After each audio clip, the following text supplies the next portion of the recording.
Hello guys, ഇന്ന് നല്ല ചൂടുള്ള കട്ടൻ ചായയുടെ കൂടെ കഴിക്കാൻ പറ്റിയ നല്ലൊരു കടല പുഴുങ്ങിയതാണ് കേട്ടോ ഇന്ന് ഞാൻ കാണിക്കുന്നത്. അപ്പോൾ അതിനാവശ്യമായ കടല ഒരു 4-5 മണിക്കൂർ വെള്ളത്തിൽ കുതിർത്ത് വെക്കുക. ഈ കടല 4-5 മണിക്കൂറിന് ശേഷം ഒരു കുക്കറിലേക്കിട്ട് ആവശ്യത്തിന് വെള്ളവും ചേർത്തിട്ട് 1 ടീസ്പൂൺ മുളക് പൊടി, 1 ടീസ്പൂൺ ഉപ്പ്, 1 ടീസ്പൂൺ മല്ലിപ്പൊടി ഇവ ചേർത്തൊന്ന് മിക്സ് ചെയ്യുക. മിക്സ് ചെയ്തതിന് ശേഷം കുക്കർ അടുപ്പത്ത് വെച്ചിട്ട് ഒരു 4-5 വിസിൽ വരുന്നത് വരെ വെയിറ്റ് ചെയ്യുക. ഇനി ഇത് തൂമിക്കാൻ വേണ്ടിയിട്ട് കുറച്ച് ചെറിയ ഉള്ളി തൊലി കളഞ്ഞ് ചെറുതായി അരിഞ്ഞെടുക്കുക.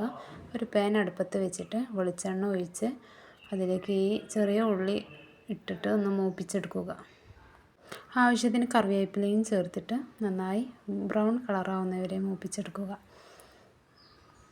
ഉള്ളി ബ്രൗൺ കളറായാൽ ഇതിലേക്ക് വേവിച്ച് വെച്ച കടല ചേർത്തിട്ട് നന്നായി മിക്സ് ചെയ്ത് എടുക്കുക. അതിൽ വെള്ളം ഉണ്ടെങ്കിൽ ഒന്ന് വറ്റിച്ചെടുക്കണം കേട്ടോ. അപ്പോൾ ഇത്രയേ ഉള്ളൂ, നമ്മളെ കടല പുഴുങ്ങിയത് റെഡി ആയിട്ടുണ്ട്. സ്കൂൾ വിട്ട് വരുമ്പോൾ കുട്ടികൾക്ക് എന്നും നമ്മൾ എണ്ണക്കടിയൊക്കെ കൊടുക്കുന്നത് ഹെൽത്തി അല്ലല്ലോ. അപ്പോൾ ഇടയ്ക്ക് ഇങ്ങനെയൊക്കെ ഒന്ന് ട്രൈ ചെയ്ത് നോക്കൂ കേട്ടോ. നല്ല ടേസ്റ്റാണ് കഴിക്കാൻ വേണ്ടിയിട്ട്. എൻ്റെ മോൾക്ക് നല്ല ഇഷ്ടമാണ്. അപ്പോൾ നല്ല ചൂടുള്ള കട്ടൻ ചായയുടെ കൂടെ കഴിക്കാൻ നല്ല ടേസ്റ്റാണ്. അപ്പോൾ എല്ലാവരും ഒന്ന് ട്രൈ ചെയ്യണേ. ഇഷ്ടപ്പെട്ടാൽ ലൈക്ക് ചെയ്യുക, ഷെയർ ചെയ്യുക, സബ്സ്ക്രൈബ് ചെയ്യുക. Thank you.